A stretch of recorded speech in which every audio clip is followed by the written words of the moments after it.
کہتے ہیں پاکستان بڑا ملک ہے، بالکل بڑا ملک ہے۔ پاکستان صلاحیت والا ملک ہے، بالکل صلاحیت والا ملک ہے،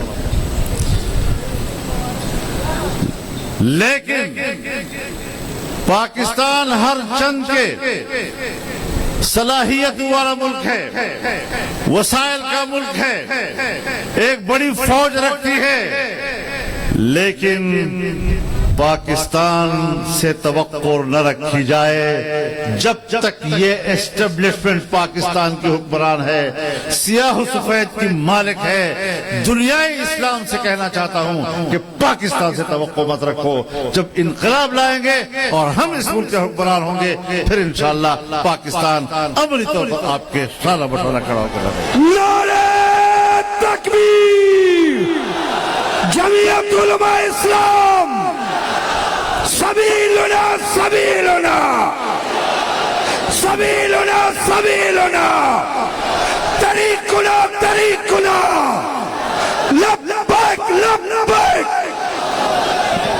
ہماری جدوجہد محض اسمبلیوں تک پہنچنا نہیں ہے، اب ہماری جدوجہد صرف وزارتوں تک پہنچنا نہیں ہے، ہماری جدوجہد اپنے کسی ایک آدھ حلقے کے حوالے سے احتجاج کی تحریک نہیں ہے، ہم پاکستان میں ایک آزاد پاکستان کے لیے، خود مختار پاکستان کے لیے، طاقتور اور عزت نفس کے مالک پاکستان کی جنگ لڑ رہے ہیں، اور یہ تحریک جو چل رہی ہے انشاءاللہ اس منزل کو حاصل کرے گی۔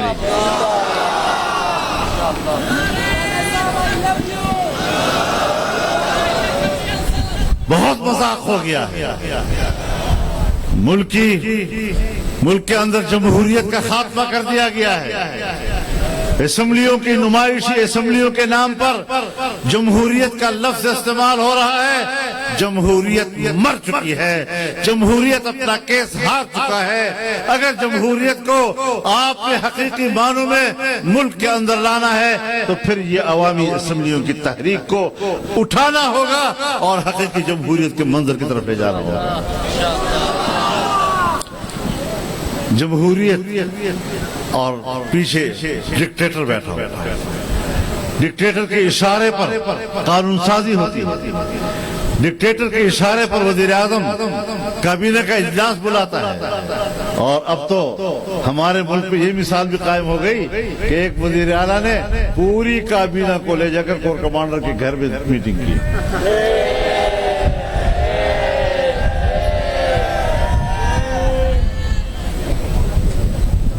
تو جہاں پر الیکشن کو کنٹرول کرتے ہیں فوج والے، جب حکومت کو کنٹرول کرتے ہیں فوج والے، جنرل وہ ملک کو کنٹرول کرتے ہیں، میں ان سے ایک سوال پوچھ سکتا ہوں؟ جب یہاں پر اگر کوئی مسلح تحریک اٹھتی ہے اور کہتے ہیں کہ ہم اسلام کے لیے لڑ رہے ہیں، تو یہاں ایک آواز اٹھتی ہے کہ جبر کی بنیاد پر، اسلحے کی قوت سے آپ اس ملک پر اپنا نظام لا رہے ہیں، یہ تو دہشت گردی ہے۔ یعنی اپنے حق کے مطالبے کے لیے بندوق اٹھانا یہ تو ہے دہشت گردی۔ اور صرف آپ نہیں کہتے، میں بھی اس کو دہشت گردی کہتا ہوں، میں بھی اس کے حق میں نہیں ہوں، لیکن میں آپ سے پوچھتا ہوں کہ جب تم مارشل لا لگاتے ہو وہ ریاستی دہشت گردی نہیں تو اور کیا ہوا؟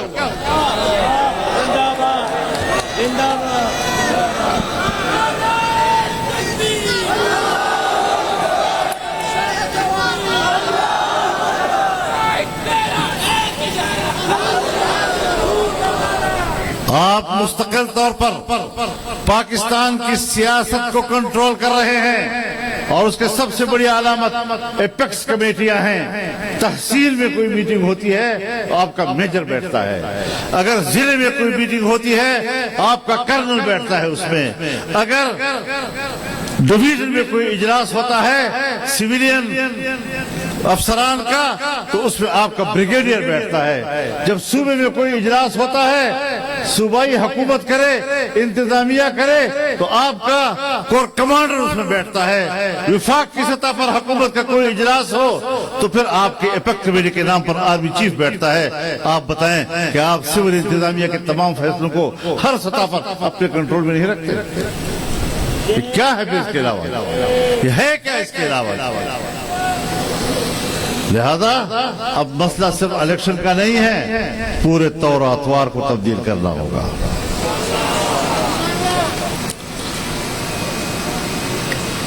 تو میرے محترم دوستو، میں اپنے صحافی حضرات سے بھی کہتا ہوں، وہ بھی روزمرہ کے مسائل پر سارا دن صرف کر لیتے ہیں۔ ہمارے جو چینلز ہیں جب ان کو دیکھتے ہیں، کوئی پتہ نہیں ہوتا ملک اور دنیا کدھر جا رہی ہے۔ وہ فلانا انہوں نے یہ جملہ کہہ دیا، اس نے اس طرح ہنسا، وہ اس کو ہنسا، وہ اس طرح رویا، وہ اس طرح رویا، اور وہ کیوں رویا، اور وہ کیوں کمرے سے باہر نکلا، کیوں کمرے کے اندر گیا۔ اس سے بڑھ کر کوئی تبصرہ نہیں ہے۔ کیوں؟ معاف فرمائیے، بڑے ادب و احترام سے کہنا چاہتا ہوں کہ آج جرنلزم نہیں ہے، آج جرنلزم کی جگہ کرنلزم نے لے لی ہے۔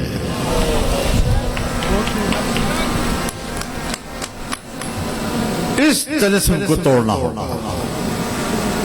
اور صحیح معنوں میں ایک آزاد صحافت کو اجاگر کرنا ہوگا جو ملک کے حقیقی مسائل کو ایڈریس کرے، معیشت کے موضوع پہ بات کرے۔ کیا وجہ ہے؟ ہمارے 75 سال ہو گئے ہیں، ہم صرف وقتی طور پر کوئی ایک جنرل آتا ہے، کہتا ہے بالکل ہم اپنے فوج کے روایات سے آگے نہیں ہٹیں گے، وہ چند دن ہوتے ہیں، وہ چلا جاتا ہے، اس کے بعد پالیسیاں چل رہی ہوتی ہیں۔ سول بیوروکریسی میں بھی کوئی اچھا آدمی آ جاتا ہے، دیانتدار آدمی آ جاتا ہے، وہ اپنے دور میں 1 سال 2 سال تک اچھا بہتر کارکردگی دکھا دیتا ہے، وہ چلا جاتا ہے۔ ادارے کیوں خراب ہو گئے؟ ملک کی معیشت کیوں تباہ کر دی گئی؟ اور آج تمام ادارے پرائیویٹائز کیے جا رہے ہیں۔ اب آپ کا کراچی ایئرپورٹ بھی پرائیویٹائز ہو جائے گا، آپ کے جہاز بھی، PIA بھی، سب کچھ پرائیویٹائز ہو جائے گا۔ یہ حالت یہاں تک پہنچی کیوں؟ پہنچی نہیں، پہنچائی گئی ہے، پہنچائی گئی ہے۔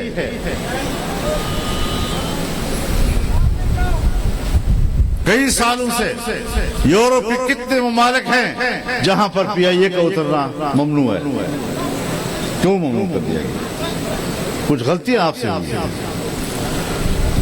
آج بھی ہمارا ملک زرعی ملک ہونے کے باوجود